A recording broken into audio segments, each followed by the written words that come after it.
बगैर प्रत्येक साधक इसी आसक्ति से ही आगे बढ़ता है। कोई ऐसा नहीं है जिसके हृदय में काम वेदना ना हो, कोई ऐसा नहीं है जिसको शरीर की परस्पर आसक्ति ना हो, पर इसी आसक्ति को मिटा देना हमारी साधना है। हम अंदर से जो आसक्ति रहती है वो बाहर चेष्टा कराने की अंदर प्रबल प्रेरणा करती है।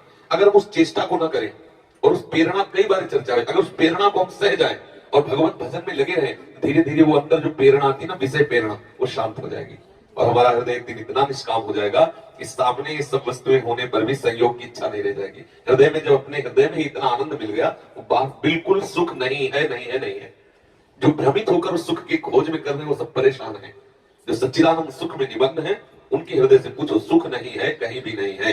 अगर होता तो जिस स्त्री को आप सुंदर देख रहे हो उसी का पति किसी और स्त्री की तरफ देख रहा है।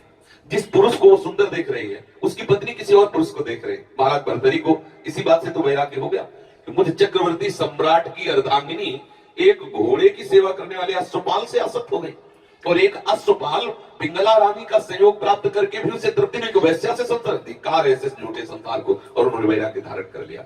क्योंकि अगर वहां रस हो तो मिले, कहीं है ही नहीं, केवल एक भ्रम। संतों ने अपने भाव में, गोस्वामी तुलसीदास जी ने विभिन्न पत्रिका जी में लिखा हुआ है, उसका भाव ये कि जैसे मूर्ख कुत्ता सूखी हड्डी को लेकर भागता है और सोचता है इसमें बड़ा सुख है, और जब वो चबाता है सूखी हड्डी को तो उसकी गलफरों से खून निकलता है, और जब वो हड्डी में देखता है तो उसको एक सुख की अनुभूति होती है, जबकि है नहीं, केवल वो मूर्खता से ऐसा समझ रहा है। ऐसे ही हम अपनी एकाग्रता, जो हमारी एकाग्रता है, हम जहां आरोपित कर देते वही हमें सुख मिलने लगता है। जहां भी आरोपित कर दो और वहां सुख है नहीं, भ्रम से सुख का अनुभव होने, जैसे उसमें हड्डी में है नहीं लेकिन भ्रम से अनुभव करने लगा, ऐसे ही हम भ्रम से अनुभव कर रहे हैं कि इस शरीर में सुख होगा, इस शरीर, अगर पुरुष शरीर में सुख होता तो कोई तो आज तक बोलता कहीं सुख नहीं है। ये जो सुख बुद्धि है ये फंसाती है, और ये बुद्धि ठीक करते ठाकुर जी, तेसाम सतत युक्तानाम भजताम प्रीति पूर्वकम तो ददाम बुद्धि योगम तम ये नुमामुपयांति। जो मेरा सतत भजन करता है तो मैं उसकी बुद्धि को अपने से योग करा देता हूं। अभी हमारी बुद्धि कृष्ण वियोगी है और संसार से योग किए हुए, इसलिए संसार में सुख लग रहा है नहीं, सुख पक्का नहीं।